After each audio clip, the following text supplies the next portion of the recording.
Bonsoir YouTube, ici Largo pour une nouvelle vidéo sur Horror Arkham, le jeu de cartes. Aujourd'hui, ce n'est ni une vidéo de partie, ni une vidéo de présentation de matériel ou de paquet mythe avec Mickaël et ou Jérôme, voire Vincent, qui peut-être fera prochainement d'autres parties sur cette chaîne, mais tout simplement une petite vidéo bilan tableau parce que ça me plaisait de dresser cette table avec tout ce qui existe sur Horror Arkham. Voilà, et j'ai même le petit sweatshirt Tulu juste Call Hit là-bas. Et puis voilà, tous les paquets, tout ce qui existe au 28 juin 2020. Après 3 ans d'existence pour Horror Arkham, je voulais faire cette petite vidéo avant l'été, puisque je vais vous faire mes adieux pour 30 jours. Je pars en vacances et donc il n'y aura pas de vidéo durant le mois de juillet, à l'exception peut-être de la dernière partie paradoxe temporel à 3 joueurs que je tenterai de mettre en ligne à distance. Donc à qui s'adresse cette vidéo? Eh bien aux débutants ou aux joueurs qui voudraient acheter le jeu, et je vais faire ici une description de ce qui existe dans la collection Horror Arkham à ce jour, mais aussi aux abonnés et aux personnes qui suivent de longue date le jeu et ou la chaîne Horror Arkham et le monde ludique. Donc je continuerai par un petit bilan de la chaîne et également ce qui est en projet avant d'aborder les sorties du mois de juillet. Enfin, si vous suivez l'actualité, vous savez comme moi ce qui va sortir. Néanmoins, je le rappellerai ici. Donc, on est 737 ici sur cette chaîne, donc ça ne va pas me permettre de dîner avec Squeezie ou Cyprien, mais on n'est pas loin des 1000. Et c'est pas mal quand même pour une chaîne aussi modeste que celle-ci, tournée par des amateurs avec un plan fixe de 2 à 4 heures, c'est pas si mal. Alors je rappelle le principe de la chaîne, peut-être qui a été oublié. Le principe de la chaîne, c'est de mettre une caméra dans la pièce où on joue à Arkham. Rien de plus, rien de moins. Ça a ses avantages et ses inconvénients. Les inconvénients, assez peu de montage, c'est parfois un petit peu brouillon, parfois un petit peu touffu, mais l'avantage c'est qu'on a beaucoup de parties et c'est mis en ligne très rapidement puisque je ne fais pas d'incrustation des cartes ou autre. Voilà, c'est brut et naturel, c'est toujours ce que j'ai voulu et c'est comme ça a priori que ça restera. Alors, le bilan de ce qui existe aujourd'hui sur Horror Arkham. D'abord, les cartes joueurs, elles sont toutes ici. Voilà, j'en ai peut-être un peu moins de 1000, quelque chose comme ça. Faudrait compter, je n'ai pas regardé le chiffre exact. Mais voilà, ça tient dans une boîte et je pense que j'ai encore la place pour 2 campagnes dans cette boîte. Donc ça reste assez raisonnable. Je voudrais lancer un avertissement aux débutants ou aux joueurs qui voudraient acheter le jeu, qui peut-être vont être effarés par ce que je vais montrer ici, puisqu'il y a beaucoup de choses.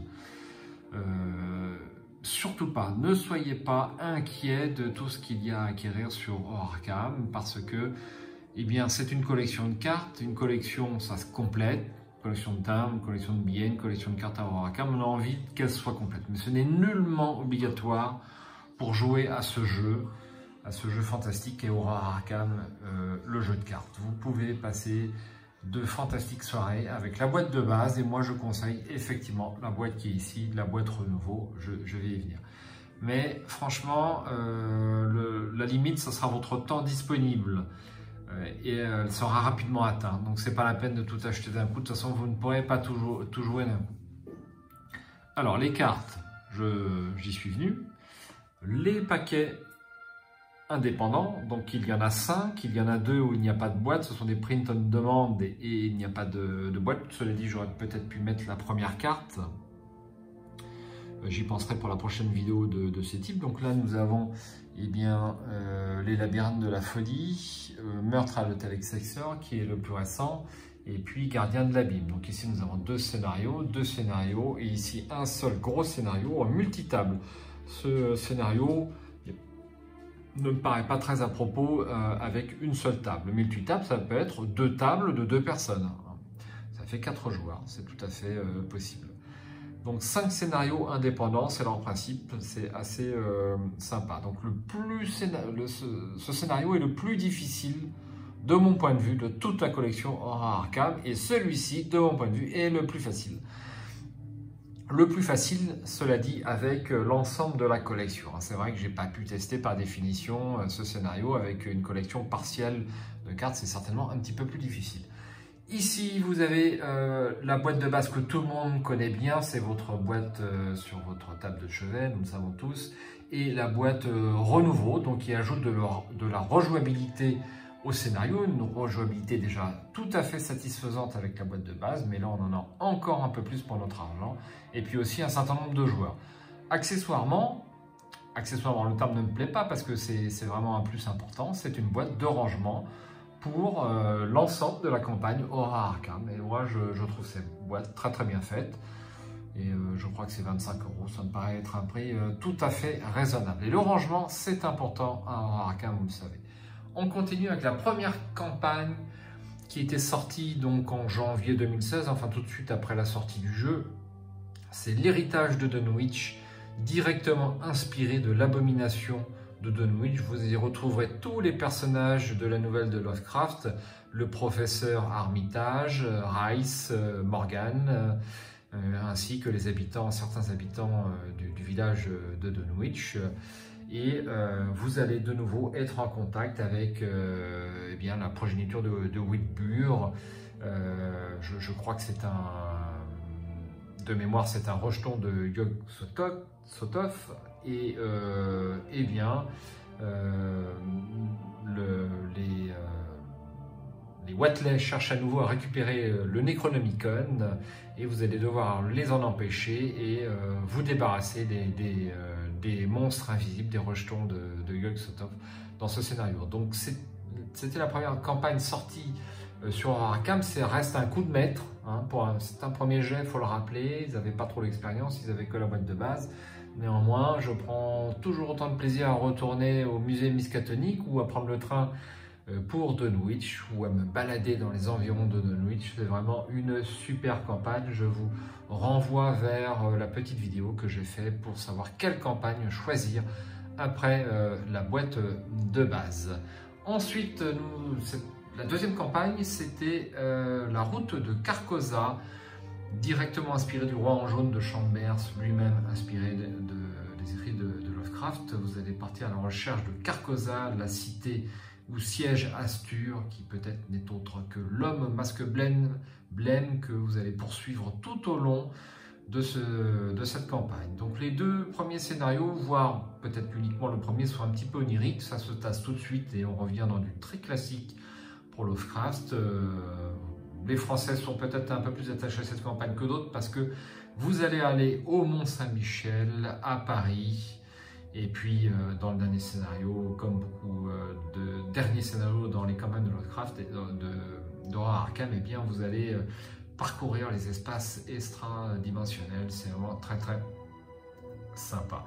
Une très bonne campagne qui peut-être se laisse un peu plus apprivoiser, un poil plus difficile à apprivoiser que les autres, mais toujours excellent. Il n'y a pas de mauvaise campagne sur ce jeu. Ensuite, nous avons là-bas Civilisation oubliée. Vous voyez que j'ai fait une petite mise en scène avec eh bien, les bouquins juste au-dessus, Kadat et les Cthulhu. Et là-bas, vous avez une illustration de François Béranger qui a fait de super illustrations sur Lovecraft. La Civilisation oubliée, il n'y a pas de boîte renouveau comme sur Carcosa, sur Dunwich ou sur La Zélatrice. Elle va sortir très prochainement, ce qui nous donnera une occasion de rejouer cette brillante campagne Civilisation oubliée. Donc vous avez la boîte de luxe et ses 6 paquets mythes. C'est un archéologue qui s'appelle Alejandro qui va vous demander de l'accompagner dans une cité oubliée à la recherche d'un artefact puissant. Qui est Alejandro Vela? Je l'ignore, je ne vais pas vous le dire, mais peut-être qu'il n'est pas ce qu'il prétend être. Vous serez également en contact avec la grande race de Yit dans cette campagne. Si vous lisez Lovecraft, vous savez qui est la grande race de Yit. Je ne m'étends pas plus. Ensuite, le cercle brisé. On a franchi encore un cap scénaristique avec cette campagne par rapport à la précédente, le cercle brisé. Elle est vraiment très touffue au niveau embranchement, c'est très sympa.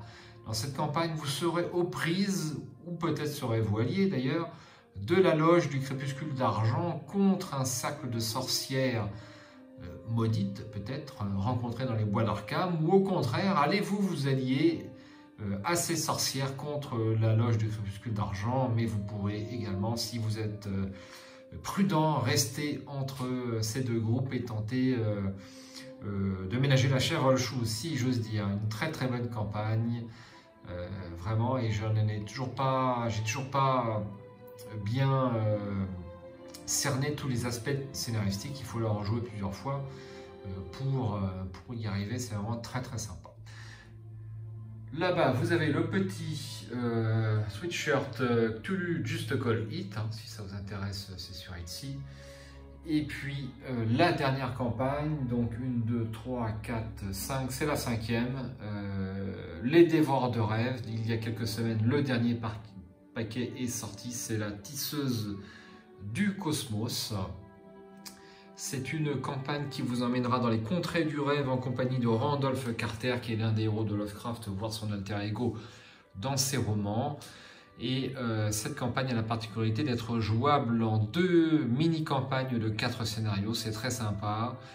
Ça donne un juste milieu entre la boîte de base, 3 scénarios, et l'ensemble des autres campagnes qui font, je rappelle, toutes 8 scénarios. Donc, on est rendu, nous, au 3e scénario de l'une de la campagne. Donc, je ne peux pas vous parler encore de tous les débouchés scénaristiques de cette campagne. C'est un petit peu détaillé sur le forum, si vous voulez aller voir ce que chacun des joueurs qui l'a joué en a pensé. Ça peut être sympa.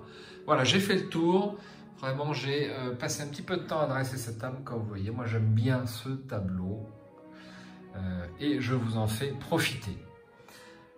Alors, on va continuer avec un petit peu le bilan de la chaîne et puis peut-être ce qui est en projet au niveau vidéo. Donc le bilan, vous le savez, c'est 737 abonnés. Donc je vais dire 737 fois 738 même depuis cet après-midi, il me semble. 738 abonnés, donc 738 merci à toutes les personnes qui ont cliqué sur la cloche pour s'abonner et regarder de temps à autre ou une partie ou un déballage de paquets mythes ou un interview sur les différents intervenants qui gravitent, on va dire, sur la communauté Horror Arkham JCE. Je rappelle que c'est une communauté extrêmement active avec beaucoup de concepteurs de scénarios. Je pense à Dr. Cheux, je pense à Vincast, les autres me pardonneront, ce sont les 2 que je connais le mieux. Nous avons aussi donc Discord, je vous invite à voir la vidéo donc avec son concepteur. Alors je voulais parler bien sûr de Pilunt, donc le grand patron de Discord. Merci à lui encore d'être venu. Nous avons eu également Wells, qui travaille beaucoup à l'informatique pour un concepteur de cartes et aussi sur son application, de deck, ArkhamDB. On le remercie également d'être venu sur la chaîne. Nous avons eu également Castor Joe, qui est un vieux joueur d'Horror Arkham depuis le début et qui connaît de façon très importante les règles. C'est vraiment un puits de science pour les règles. Encore merci Castor d'être venu. Donc je profite pour saluer un petit peu tout le monde. J'espère n'oublier personne au niveau de ces starter decks que nous avons donc développés durant le confinement avec quelques invités. Je vous invite également à aller voir la vidéo d'un jeune joueur de 11 ans, comme quoi il n'y a pas besoin d'avoir 30 ans pour jouer à Arkham. C'est l'une des dernières vidéos tournées. Donc Lou, merci, et au papa, merci d'être venu, Vincent, sur la chaîne également. Donc au niveau bilan, nous avons une majorité de Français, bien sûr, mais aussi des Belges et des Suisses. La tranche d'âge, eh bien, je crois que j'en ai parlé très récemment, mais je le répète, c'est 35 ans, 45 ans, avec 25% en dessous et 25% au-dessus. Donc il y a pas loin de 200 vidéos sur la chaîne. Bon, c'est pas, comme je le disais, c'est pas un concours, mais bon, c'est toujours assez plaisant d'avoir un certain contenu. Donc je sais pas si tout le monde, enfin si certaines personnes ont tout vu, parce que ça fait, on doit pas être loin de 1000 heures de vidéos. Et donc il faut avoir le temps forcément. Donc au niveau de cette chaîne qui a démarré, je le rappelle, en mars 2019, eh bien, je pense continuer encore pas mal de temps à faire des vidéos. Alors c'est vrai que le confinement a eu un petit effet délétère, je ne sais pas pour vous, mais pour moi, il n'est pas facile de se remettre dans le rythme pré-confinement, enfin dans la vie d'avant, si j'ose dire. On y est vite rappelé par les obligations professionnelles et autres. Néanmoins, cette histoire de confinement a eu un effet sur nos parties quand même assez important, savoir qu'on joue un petit peu moins qu'avant pour l'instant. Donc ça semble reprendre un rythme normal, mais la trêve estivale forcément va venir couper tout ça. Au niveau projet sur la chaîne, donc il y a 3 vidéos que j'espère diffuser prochainement, qui ne sont pour l'instant pas tournées. Une vidéo avec une personne de FFG qui viendra nous faire la promotion, je l'espère, de leur bébé Aurora Arkham, donc FFG France, parce que je vous rappelle que mon niveau d'anglais n'est pas exceptionnel. Nous souhaitons également faire une vidéo en streaming, donc là je vais demander votre avis.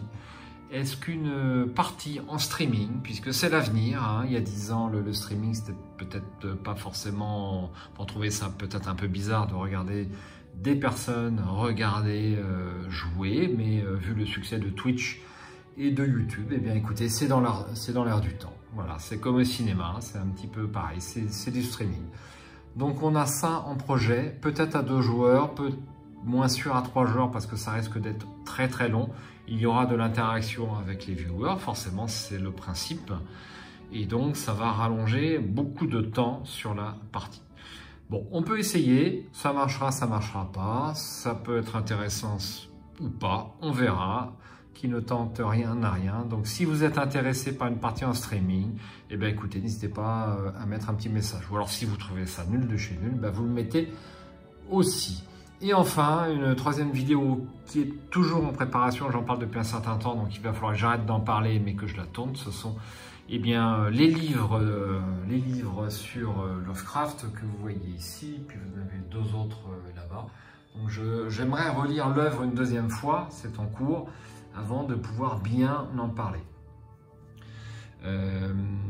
Faire le lien, bien en parler, c'est-à-dire faire le lien entre le jeu Aurora Arkham et l'œuvre de Lovecraft, c'est-à-dire détailler précisément quels sont les points communs en fait entre tout. Donc pour ne rien oublier, c'est pas facile, j'ai peur effectivement de rater un certain nombre de choses.